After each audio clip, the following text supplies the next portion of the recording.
This video update is brought to you by Strange. Hashtag Race Strange.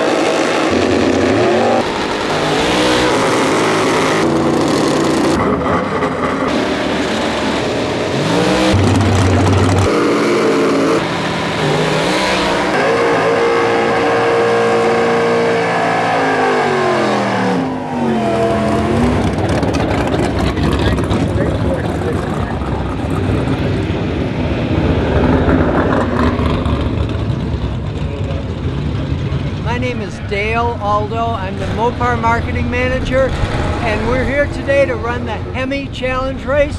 The Hemi Challenge Race celebrates the most iconic of all the package cars, the 68 Hemi Darts and Hemi Barracudas. It's always been Mecca.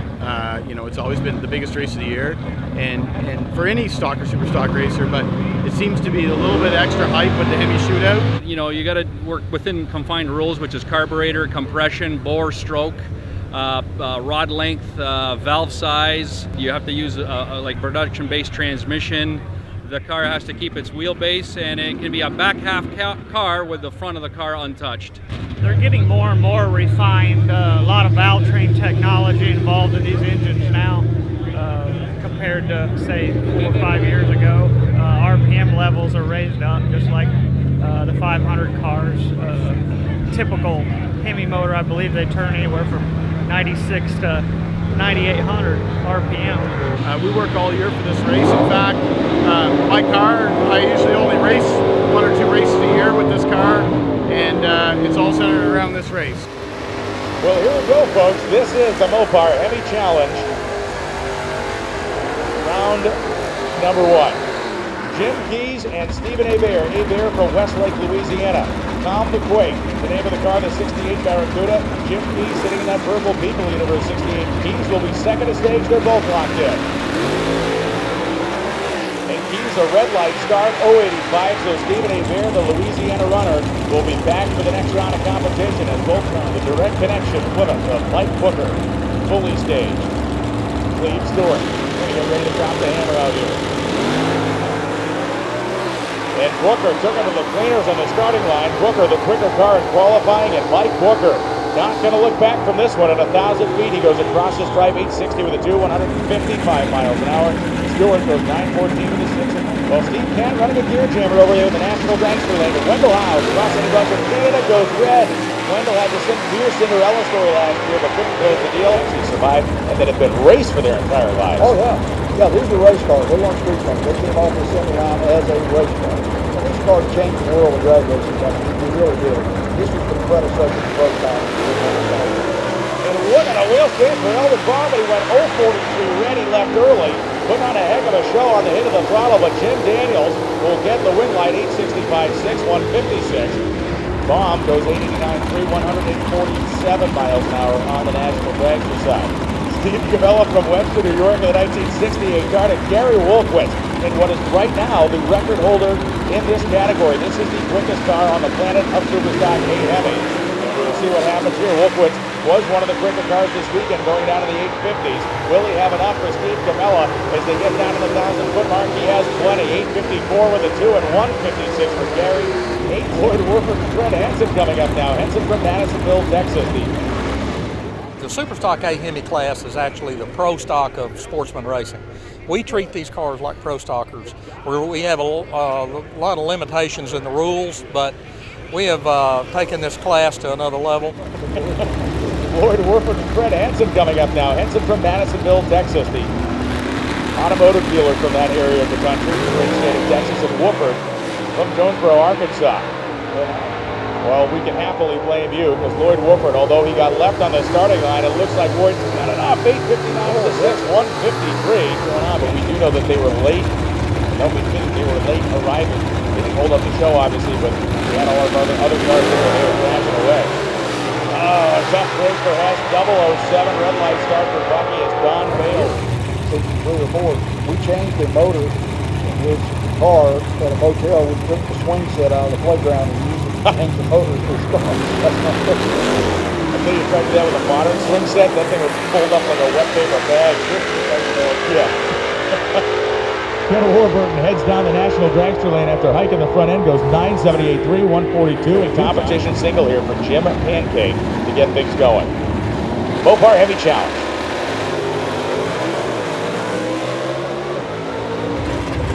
Well, Mark Howes is supposed to be lined up with Willie Shepard. Shepard did not appear, so Mark Howes, a competition The competition level is extremely high, and you'll see it with the qualifying this year. I think that there's, 3/4 of the field are separated by less than 1/10 of a second. So it's a very, very tight bunch. Well, Mark Howes leaves in the front and way up in the air, and he goes down 9:07.8 at only 118, lifting it. So the West Guards here in spirit, certainly. Hope they're listening at home. Toronto, Ontario, Canada is home for Gus Mandis. Look at that thing carrying the front end 100 feet. Wow, what a launch for Gus Mandis. Beautiful run, and he goes 866 with a 4 at 153. The Goodyears were hooking out there, and you had a very good set of Good job. That's what he got paid to do, and he was. Well, Steve Kent and Mark Howes have a job to do, and that is to beat each other's brains in as they go down the quarter mile trying to get to the finish line first. Steve Kent's going to let the clutch out and roll his own gears. Mark Howes going to let the automatic transmission work for him, and Howes leaps off the starting line. Oh, a giant space shuttle-like cloud coming from the back of Steve Kent's machine as Mark Howes goes 870 with a 5 at 151, and Steve Kent will slowly coast down the racetrack 13:21.3 at just 68 miles an hour, and that is a cloud that may be from oil smoke, but more importantly, it's made out of money. And Mike Booker wants to take a sledgehammer to the tree. He just red lit 005 red start for Booker, and Hebert was on it. Steven cut a 004 reaction time. He goes 8:54 with a 6 at 157 miles an hour. That thing is really starting to eat this weekend. That is one of the quickest runs we've seen. Well, Jim Pancake coming up in the Dart, and Lloyd Wofford on the Summit side in the Barracuda. Jonesboro, Arkansas home for Lloyd, and Pancake, an Ohioan. John Holt Race Cars is the sponsor for Jim Pancake. He made a really good run there. And a red light start for Pancake. 024 red, he clicks the car off, and Lloyd leans into it, goes 861. Yeah, 861, 300. Our cars never looked as good. We raced them about 4 days. Oh, in trouble for Wilbur. He comes off the starting line. The car started to hit the tire. It spun the tire, and Gus Mantis is going to take this one by a wide margin. 864.7, 153. And Warburton, after spinning the tires on the hit of the throttle, gets the win light. And Ken Warburton, he's still running around with his tackle cars and all this stuff. That guy's unstoppable. Yeah, Preston Davis is still with him. And a red light start for Don Bales. 074 tried to get the jump on Jim Daniels in the Dart, and he left too early. And this is a bye run here for Gary Wolkowitz on to the next round. Ray Barton Hemi power under the hood as Wolkowitz sets the nose of the car down. 096 reaction time. Listen to that thing sing. 855.7, 156 miles an hour. That is singing a good tune up at the big end of the racetrack. Oh, no. I've always been a firm believer in that since he took me to that. You learned that lesson. Yeah. Yes. Hebert fully staged, Mark Howes fully staged. This is the Mopar Hemi Challenge, and we're off. Another monster flyer for Mark Howes. Better reaction time and trouble for Stephen Hebert. He's out of the throttle before the 330-foot mark, and Mark Howes goes 864 with an 8 at 152, and the Howes family yet again is going deep in the rounds here in the Hemi Challenge. Wolkowitz from New Jersey, the fearsome earthquake, 1968 Dart, Ray Barton power under the hood for Gary Wolkowitz. So far he has posted the quickest run in eliminations. Oh, in trouble for Wofford. He blew the tires off the back of the Beasley, but Gary Wolkowitz had gone red. So Lloyd Wofford's going to the next round. Yeah, I have red lighted $1,000 away in my life. It does actually hurt me. Well, we were always like Chrysler guys. We've always wanted a Hemi car, and I guess the top of the brand would be a Hemi car. And obviously, if you own a Hemi, the only thing you can do with it is race it because it doesn't get the groceries that good. Boy, Gus Mantis' car leaving beautifully out there. 012 reaction time, but Jim Daniels starting to reel him in a little bit down there at 1,000 feet. It will be Gus Mantis, 865.6 at 153 miles an hour. Daniels goes 860 in a row in the final round of this race. This time in the 1968 Dart is Lloyd Wofford. Stages the 1968 Barracuda on the Summit side. Lloyd blew the tires off the last one, but they backed it down a little bit for this one. I thought the good one.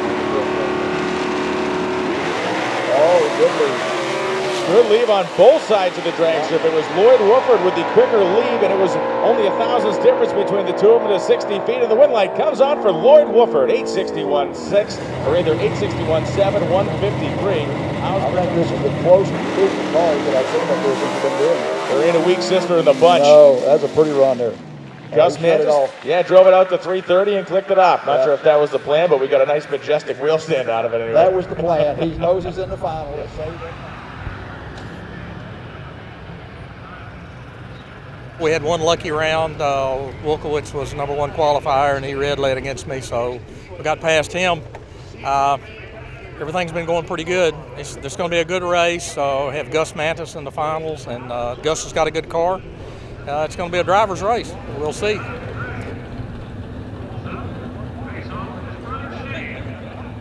In racing and anything, you need a bit of luck, and at the right time, you need to lay back, and at the right time, you got to give it all you got. So it seems like we did it all right. We got luck, we got some slow cars, and we got some fast cars we raced, so it worked out.